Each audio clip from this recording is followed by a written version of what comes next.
A ideia é falar sobre eletrochoque. E sempre quando a gente fala de eletrochoque, vem essa imagem na cabeça, desse imaginário. E esse foi um dos motivos que nos Estados Unidos a coisa não andou por muito tempo, porque as pessoas associavam eletrochoque à cadeira de choque, onde as pessoas morrem. E quando a gente fala de eletrochoque, de forma geral, no imaginário, vem associado essas palavras de controle comportamental, é um uso indiscriminado, é um coisa ultrapassado, causador, sem consentimento. Então, são inúmeros os argumentos que as pessoas usam por não entenderem para falar mal da eletroconvulsoterapia.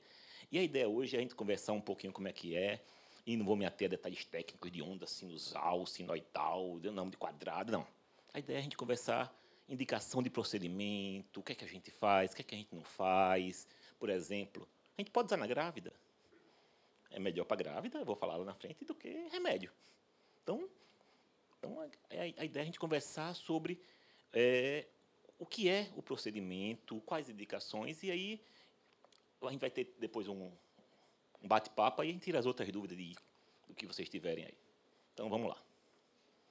Bom, a gente vai começar a falar das somatoterapias, das terapias que não são medicamentosas. Bora lembrar que, antigamente, maluco era trancafiado e terapia, só. Então, a gente está falando de uma época, lembrar que os psicofármacos eles começaram a ser desenvolvidos a partir da década de 50, foram evoluindo na década de 60, comercializados, 70, 80, aí foram. Mas, veja, a gente está falando de 1917. Então, não existia remédio em psiquiatria. Então, e o que é isso aqui? O que é que isso tem a ver com isso? Bom, isso aqui é uma lesão de sífilis. E eu quis colocar a lesão na boca para não ser um cara traumático, trazer uma vulva aqui, um pênis com a lesão de sífilis.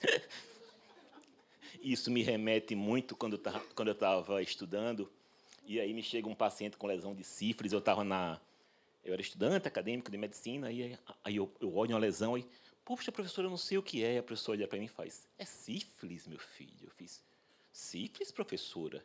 Mas na boca ela, criatividade, meu filho, criatividade. Então, bom, essa aqui é a sífilis primária, que a gente chama de cancro duro. Ela pode evoluir para um quadro chamado de neurosífilis, quando ela atinge o cérebro, certo? E o paciente tem distúrbios comportamentais variados. Bom, Wagner chegou um dia, observou que quem tinha malária, esse aqui é o mosquito que transmite a malária, aquela doença que é muito comum no norte, e tinha aquela febre malárica bem forte, melhorava dos sintomas da sífilis, da neurosífilis. Ele disse, opa, o que é que eu vou fazer? Causar sífilis nas pessoas. Então ele pegou lá a injeçãozinha e enfiava sangue de outros pacientes, causando febre malárica nas pessoas, e depois ele tratava a malária. Ganhou o prêmio Nobel em 1927 por essa descoberta. Então foi aí que abriu a coisa. Poxa, existe um campo biológico para ser estudado na psiquiatria. Foi a porta que se abriu. Tem uma história muito pregressa antes disso, mas muita exceção de linguiça. Então, foi daí que começou. Então, Wagner ganhou o prêmio Nobel. Aí, veio esse outro rapaz e veio com a ideia do seguinte, pacientes psicóticos, pacientes que estão em crise, eles têm que dormir. E aí veio a famosa sonoterapia. Né? Lembrar que depois que começou a descobrir a penicilina, isso aqui foi abandonado, por razões óbvias. Né? E aí veio o cara para sedar a galera com barbitúrico. E é engraçado que quando eu comecei a psiquiatria, muitos perguntavam, doutores, vocês não usam a sonoterapia? Não, eu não fazia ideia do que era sonoterapia. Porque a gente, na faculdade, se a gente for, e eu vou falar mais na frente, a gente tem uma visão muito estigmatizada dos tratamentos psiquiátricos. Então, botava o cara para dormir. Bom, só que tem uma galera que morria, pegava pneumonia, ficava muito tempo deitado, né? Então, tinha um efeito breve em algumas pessoas, mas, bom, foi. Aí, veio esse outro rapaz aqui e fez, bom, bora causar hipoglicemia na galera. Então, tem várias histórias. Tem uma história que é o seguinte, tem uma cantora de ópera italiana, obesa, com diabetes e tal, aí entrou num coma hiperglicêmico, a glicose aumentou muito, só que ela era bipolar também, estava em mania e tal. Aí o cara meteu insulina, né? A glicose baixou, fez o coma frio, né? Que chama coma quente e coma frio. Baixou, falou, quando voltou, estava melhor dos sintomas. Aí os caras, pô, agora vamos virar, fazer a insulinoterapia. E metiam insulina na galera, dá para ver que muita gente morreu nisso aí, né? Matava gente pra caramba, mas essa é a história. A história da psicologia também não é muito diferente, não. Os livros que eu tenho em casa. Então, aí foram as 3 terapias que precederam as terapias a convulsoterapia, né? Bom, dá a sequência. Aí veio o Meduna. Ela fez, poxa, bicho, aí ele começou a perceber que paciente que tinha epilepsia e que tinha psicose, esquizofrenia, quanto mais crise convulsiva tinha, melhor ficava da maluquice. Ele fez, pô, bicho, acho que no cérebro ou dá uma ou é outra, né? A ideia que ele tinha, ou é uma ou é outra. E aí ele fez, bom, vou causar convulsão nas pessoas. E aí começou a estudar. E aí ele começou a injetar nas pessoas óleo de cânfora intramuscular. Começou os testes lá e tal. E aí ele conseguiu causar convulsão em alguns pacientes. Os pacientes melhoraram. Tem uma história bacana que o primeiro paciente aí lembrou o nome dele, que estava bem catatônico, né? Porque tem indicação para paciente catatônico. Aí, quando melhorou, tal, saiu do hospital, quando chegou em casa, descobriu que a mulher estava traindo ele. Disse, vou voltar para o hospital, que o hospital é melhor do que estar na rua. Foi o primeiro paciente, conta a história. Com o tempo, o tempo entre a injeção de cânfora e a convulsão demorava muito, aí ele evoluiu para usar o metrazol. Ele usava intravenoso, só que causava muito desconforto aos pacientes. Mas tinha algum sucesso. Ok. Então, a ideia aqui é o seguinte. O choque é um meio para a convulsão. Hoje é eletricidade. Amanhã, como o Léo falou, vai ser magnético, vai ser Wi-Fi, sei lá. Certo? Então, já foi testado várias coisas. E aí, veio Hugo Celeste e Lúcio Bini. Bom, o primeiro aqui era o chefe, esse aqui era aluno dele. Um que fez assim, poxa, deu a ideia, né? A forma mais fácil de eu causar convulsão em alguém é a eletricidade. E aí ele começou, pegava animaizinhos, cachorro, botava um eletrodo aqui, outro lá atrás, aí matava os cachorrinhos tudinho e tal. Mas ele, pô, bicho, ele também usava o cardizol, mas falei, pô, bicho. Aí, o pupilo dele, o Bini, fez. Bicho, eu vou desenvolver uma máquina. E desenvolveu a máquina. Só que aí quem ficou com a fama foi o primeiro. Tanto que por muito tempo a eletroconvulsoterapia era chamada de serleteterapia. Então você vai ver em alguns livros falando assim. O pobre do Bini foi muito injustiçado nessa história, tal. O Serlete ficou meio com raiva dele, porque ele ampliou os estudos, tal. Mas bom, a gente está falando de uma época, 1938, onde não tinha remédio psiquiátrico nenhum, não tinha anestesia, não tinha relaxante muscular, era no seco. Então, a gente dá para imaginar o que acontecia de fratura, de gente queimada, de indicação de tudo que é jeito. Bom, aí a coisa evoluiu. Foi colocado anestésico, foi colocado relaxante muscular. Aí chegamos aqui. Bom, de lá para cá, a gente teve um salto grande. Então, como é que a gente faz o eletrochoque hoje? Então, lembrando que o choque, a eletricidade, é um meio para causar a convulsão. Certo? Então, como o Léo falou aí, tem uma máquina que ele foi lá ver na USP, né, Léo? Que junta a estimulação magnética tal, e uma bobina enorme, causa convulsão. Tá. A coisa evoluiu, o tipo de eletricidade que se usa, o tipo de onda que se usa no cérebro evoluiu. Então, a eletroconvulsoterapia hoje é um procedimento muito indicado, muito seguro. E o que tem é estigma, e a gente vai falar deles lá para frente. Então, hoje, para o paciente chegar a estar na sala assim, ele primeiro tem que ter a indicação. A gente vai falar dessas indicações daqui a pouco. Ele passa por uma avaliação com um cardiologista, porque durante o procedimento tem uma variação na pressão. A pressão cai, sobe, depois cai de novo, certo? Passa por uma avaliação pré-anestésica, igual todo mundo aqui que já fez algum tipo de cirurgia, tem uma avaliação pré-anestésica. A gente solicita um monte de exame, assim, um monte, é um exame básico, exame de sangue, glicose, eletrólito do sangue, solicita eletrocardiograma, e para o paciente chegar a estar na mesa. Hoje ele é feito com um psiquiatra, com um anestesista, que fica na cabeceira do paciente, e nós aqui nos damos ao luxo, porque somos nós, de termos um cardiologista. Não é todo lugar que é isso, não. Então, quem já teve a oportunidade aqui de... Né, tem muita gente aqui que é estagiário daqui, que passou por aqui.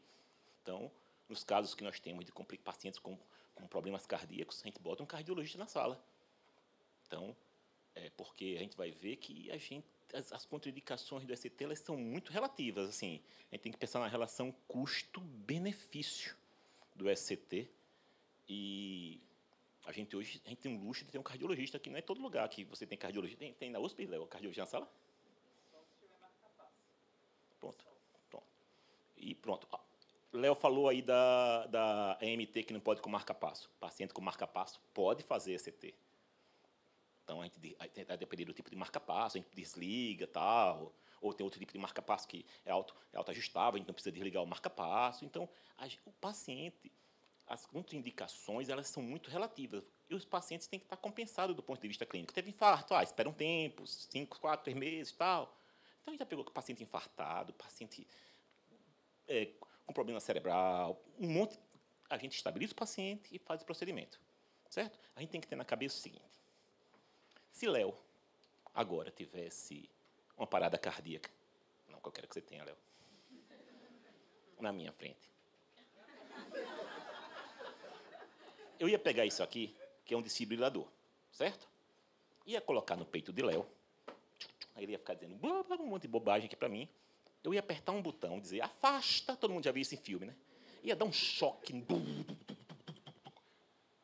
para poder salvar a vida de Léo.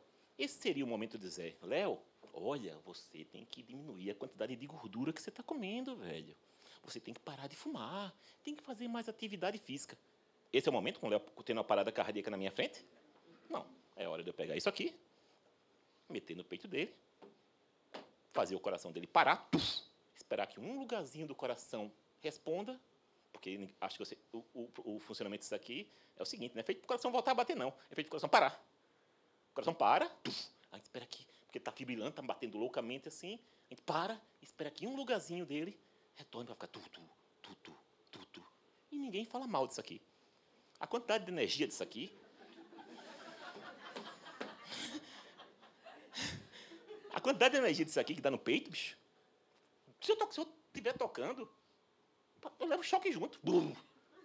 No ST, bicho, eu posso dar beijo na boca do paciente, assim, que não tem nada para mim. A quantidade de energia é mínima. Então, a ideia é essa. Assim. Então, o ST ele não é o último recurso. Tem uns artigos aí que mostram, por exemplo, que a gente já pode ofertar ao paciente depressivo a partir da segunda ou terceira tentativa frustrada de depressão. Então, a gente faz muito ST aqui, porque a gente sabe indicar.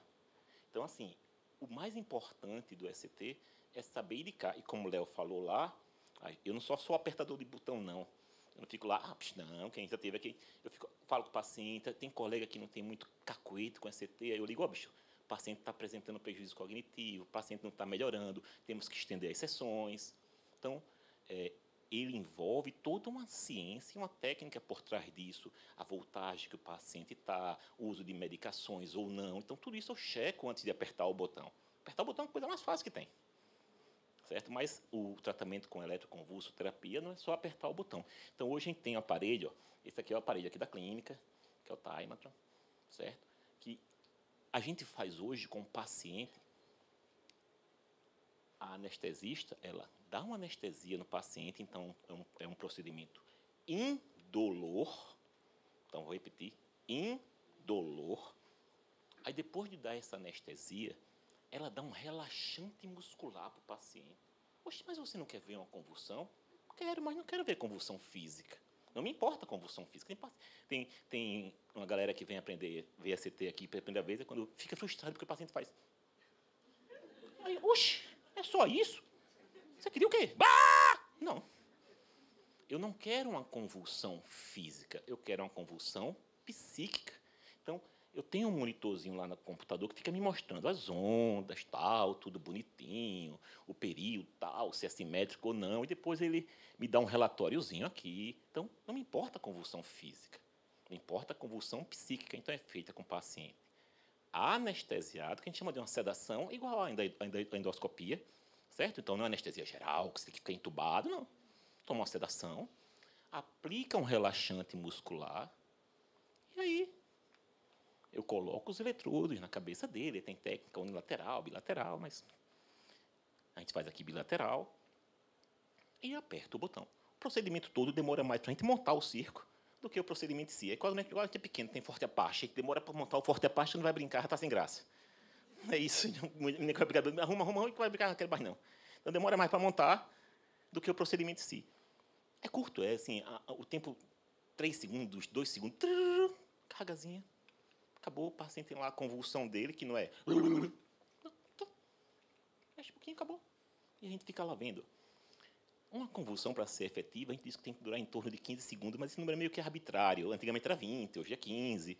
Mas a gente tem que ver outros parâmetros, tipo assim, se o paciente teve uma reatividade da pressão, teve sinais que a gente chama de sistema simpático e parasimpático.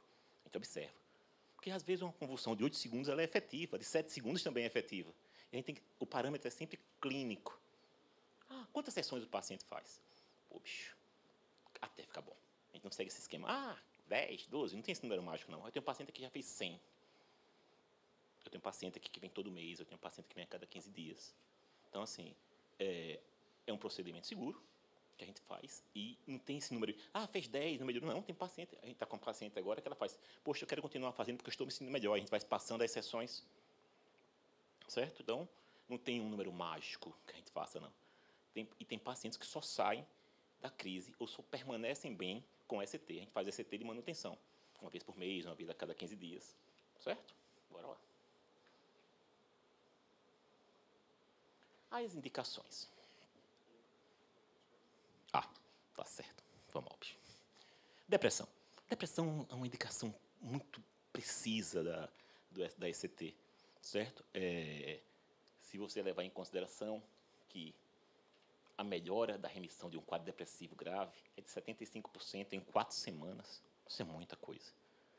Um antidepressivo vai começar a fazer efeito com 4 a 6 semanas e olhe lá. A gente está falando aqui de remissão, de voltar a ficar bem. Certo? Para paciente suicida, em 2 semanas, a de ideação suicida é de 61%. Isso é um percentual muito alto. Então, a indicação para depressão, ela não tem que ser a última. A gente tem que esperar o paciente definhar. É como se eu ficasse vendo Léo ficar desnutrido. Não, agora eu vou lhe dar um whey protein. Não. Certo? Então, a indicação ela tem que ser precisa. Que a gente percebe, tentou uma vez, duas, o paciente está disfuncional. Porque a gente fica pensando só nos casos graves. Não. Nos casos que a gente vê que não está respondendo, que o paciente está com perda da qualidade de vida, que a gente já tentou medicação, que não responde, que a gente não responde remédio. O ST tem lugar. Quem acompanhou aqui, não é o último recurso. Tem um paciente, uma época, dia desse aqui, que chegou num quadro de catatonia. Na segunda sessão, a menina já estava falando. Isso foi recente, foi quase menos de um mês, não foi isso? Chegou catatônica aqui. Mutismo total. Na segunda sessão, a menina estava falando. Então, e nunca tinha feito tratamento psiquiátrico nenhum, diga-se de passagem. Foi o primeiro tratamento psiquiátrico dela. Certo? Então, não é o último recurso. Eu quero que vocês saiam daqui também com essa ideia. ST não é o último recurso. É o recurso adequado para o momento adequado. E se você tiver sem estigma na cabeça, você vai conseguir entender isso melhor. Então, transtorno bipolar, tanto para aquelas manias onde o paciente, a gente não tem tempo. A gente tem paciente aqui que a gente dá remédio de 5 pacientes e o paciente não melhora. A gente tem que botar na mesa. Ou nas depressões também bipolar. Também funciona. Nos quadros psicóticos em geral, lembrar que psicose não é doença, psicose é sintoma. É igual a febre. Febre não é doença, febre é sintoma. Certo? Então, eu posso ter psicose em todos os transtornos psíquicos. Na esquizofrenia, também tem indicação. Pacientes refratários, pacientes que estão em catatonia, pacientes muito agitados que não respondem à medicação, a gente associa com outras medicações. Tem uma que é clozapina, que é o padrão ouro, clozapina mais ECT, tal.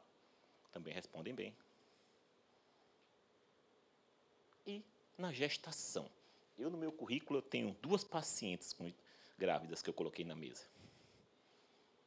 As 2 estavam com... Uma tem uma depressão unipolar e a outra com depressão bipolar. E as 2 com a síndrome de Cotard. Uma me chegou dizendo, tá magra, parecia aquelas etíopes, que só tem bucho. Aquele povo que a gente vê, que vê do sertão. Só tinha bucho. Sabe assim, só tinha pele e bucho. Dizendo que não tinha mais cérebro. Que o cérebro dela tinha sido consumido. Botei na mesa. Melhorou, está aí hoje com o filhinho dela. Ótimo. A outra também. A outra foi um diálogo muito interessante. Ela fez, como é que eu estou falando com você se eu estou morta? Se eu não tenho um pulmão e eu não posso respirar? Aí eu fiz, tem possibilidades para isso. Ou eu estou morto, ou eu sou médium, ou você não está morta. Eu lhe garanto que as 2 primeiras opções estão bem distantes. Coloquei na mesa, minha paciente até hoje, o filhinho dela está aí. Assim, é mais seguro até o 3º mês de gestação. Mulher que está dando de mamar também pode, a lactante também pode dar, pode fazer ACT. Mas as 2 foram entre 4º e 5º mês. Conversei com a obstetra e tal. Aí tem casos que a gente bota na mesa, bota a obstetra do lado, porque se for causar o parto prematuro e tal, ficar monitorando o feto. Coisa que a estimulação magnética não pode. A eletroconvulsoterapia é mais segura. A eletroconvulsoterapia... A eletroconvulsoterapia, para a gestante, ela é mais segura que qualquer medicação. Qualquer medicação. Porque a ideia da eletroconvulsoterapia é causar uma convulsão que passe de um lado ao outro do cérebro. Não passa para o corpo. Fica aqui. É um eletrodo aqui, outro aqui. Então, a corrente fica aqui. E é muito baixa essa corrente. Então, é mais segura para a mãe e para o bebê do que qualquer remédio. Existem outras indicações. Paciente com síndrome neuroléptica maligna, paciente com status epiléticos, certo? Mas o comum do dia a dia é aquilo que a gente viu ali. Aí eu vou deixar para discussão, paciente idoso pode, criança pode, a gente vai conversar isso tudo daqui a pouco, senão eu vou me estender aqui. Aí o Elton vai ficar tempo. A segurança. O risco de você morrer no ECT é de 0,01%. O risco de você morrer na endoscopia é de 0,03%. E disso ninguém fala. Todo mundo vai ali fazer endoscopia. Então, o risco de você morrer tomando aspirina todos os dias é maior do que o risco de você fazer ECT. Então, assim, o ECT é um procedimento muito, muito seguro quando feito, como deve ser feito e quando bem indicado. Certo? Então, eu ia botar outras estatísticas aqui, de mamoplastia, de abdominoplastia. Vocês veem na mídia todo dia, morreu não sei quemzinho que foi fazer cirurgia plástica. Você não vê que morreu não sei quemzinho que foi fazer ECT. E disso ninguém fala. Todo mundo está lá, querendo botar prótese mamária, fazer lipoaspiração. O tempo todo gente morrendo aí. Ninguém fala. Mas é um estigma, porque se trata de doença mental. Estou falando isso dessa forma, mas assim, a gente vê muita gente o tempo todo na televisão. Fulana foi fazer a mamoplastia, morreu, teve coma, não sei o quê. Ninguém... não, todo mundo continua fazendo. Todo mundo fica querendo marcar, seu cirurgião plástico e tal. E o ECT é que é o bicho.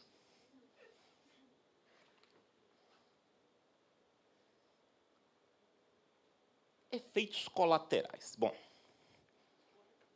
a gente tem os efeitos da anestesia, e eu sempre brinco com a Aline, que é a nossa anestesista. Aline, depois você vai ver esse vídeo aí, a bichinha leva a culpa por tudo. Leva a culpa por dor na coluna, por queda de cabelo, por unha encravada, sei lá. O pessoal joga tudo culpa na anestesia. Não, os efeitos colaterais de anestesia são comuns, dor de cabeça, enjoo, vômito, tontura. É como qualquer anestesia. Certo? Então, tem os efeitos colaterais próprios da anestesia, de qualquer procedimento cirúrgico. E tem o temido efeito do ECT em cima da cognição. O paciente é mais comum o paciente ter uma amnésia para coisas recentes, para um conhecimento que ele teve recente, ou não lembrar, mas isso passa. Então fica aquele estigma. Vai virar um zumbi, porque ECT queima elétron. Mentira, ECT estimula nascimento. Queima elétron não, queima o cérebro, destrói neurônio, derrete neurônio. Não, ele estimula o nascimento do neurônio. Estimula a cognição. Tem relatos de pacientes com Alzheimer que, embora seja um efeito transitório, melhora a cognição do paciente com Alzheimer. O paciente com Alzheimer pode fazer ECT se estiver deprimido, psicótico e tal, e melhora a cognição. Então, esse efeito sobre a cognição que as pessoas falam tanto do ECT, o mais comum é coisa transitória. Tem pacientes que ficam confusos e desorientados. A gente passa a sessão, a gente diminui a frequência carga, sabe assim. Mas não é uma coisa corriqueira, não. O mais comum é esquecer o que comeu, o que aprendeu, e volta com o tempo. Então, esse é o efeito mais temido do ECT. Certo? Mas os relatos, tem vários livros bacanas aí mostrando assim, que como muda a vida, como muda a qualidade de vida das pessoas que foram tratadas com ECT. Certo? É um milagre para tu? Não. Tem que ser bem indicado, tem que saber o que a gente está fazendo, o que a gente está procurando. Vai curar a esquizofrenia? Não. Mas diminui o sintoma. Melhora a qualidade de vida. Então, o paciente pode fazer várias sessões de ECT. Por exemplo, o paciente fez hoje 10, aí melhorou. Aí daqui a um ano piorou de novo, pode fazer mais 10, 12, 15. Daqui a outro, 10, 12, 15. Então, não tem um limite, não. Fez uma vez, não pode fazer mais. Não. Fez ECT, vai ficar sem tomar medicação? Não. O ECT, ele vem para potencializar o que você já está tomando. Certo? Então, vamos lá. Todos os anos, na frente do Congresso Americano de Psiquiatria, tem essa galera. Um saco, essa galera está na porta do EPA todo ano. Vocês são torturadores, vocês são assassinos, não sei o quê. A gente tem que entrar assim, ó, disfarçado. Eu não carrego nem a pastinha quando eu vou, assim, a pastinha do Congresso, nada, nem crachá, com medo de essa galera bater em mim. Agora, por que existe essa galera? Porque, tem falta de informação. Então, a gente está falando de saúde, a gente está falando de ciência, a gente não está falando de partido político, a gente não está falando de ideologia. O ECT não funciona porque eu quero que ele funcione, não. O ECT funciona porque funciona. Eu tenho por escrito, minha amiga Fabiana Neri tem isso. No dia que eu ficar maluco, porque eu vou ficar, me faça eletrochoque. Não me venha com remedinho, não, pelo amor de Deus. Todo mundo que me conhece sabe disso. Um dia que eu surtar, porque eu vou. Então, como diz que para morrer basta estar vivo, o que eu aprendi na psiquiatria é que para enlouquecer basta estar são. A gente tem um monte de paciente aí que até ontem estava aí com suas vidas normais tal, e de repente surtou. Foi lá, acabou um namoro, morreu um parente, viu um desastre, usou droga e surtou. Então, um dia que eu ficar assim, já sabem, por favor, me botem na mesa. Então, falta de informação. Ficam muito ligadas ao antigo método de aplicação. Certo? Então, assim, as pessoas ficam com a impressão, e aí vem esse terceiro tópico aqui, do que eles veem no cinema, que eles veem na série. E aí, se eu fosse trazer aqui, isso é um tema para outra palestra, para a gente conversar aqui, sobre os filmes e séries que abordam ECT, tem artigos maravilhosos, mostrando assim, desde o primeiro filme feito até 2023, mostrando um percentual muito baixo de filmes que abordam de forma correta o ECT. Então, eles mostram filme por filme, tipo assim, a indicação errada, que é para punição, que é para perder memória, como mecanismo de tortura. E, por exemplo, aquela famosa cena do Jack Nicholson lá no Estranho no Ninho. Ali já existia anestesia. Então, eles mostram a metodologia errada, a indicação errada. Tem outro estudo interessante, eu estava até discutindo com o Léo, que ele disse também leu, que pegou um grupo de estudantes de medicina, e perguntou para ele, bicho, você indicaria ECT para o seu familiar? Você tem alguma coisa contra o ECT? Tá. Aí mostrou as cenas de filme. Aí, depois de mostrar assim, onde filme, perguntaram a mesma coisa. O percentual de pessoas que indicaria caiu absurdamente, ao mesmo tempo que aumentou o número de pessoas que não indicariam. A gente está falando de estudantes de medicina. Então, o estigma é muito forte. Então, a informação é a principal arma que a gente tem para combater isso. Certo? Lembrando, vou finalizar, ECT salva vidas.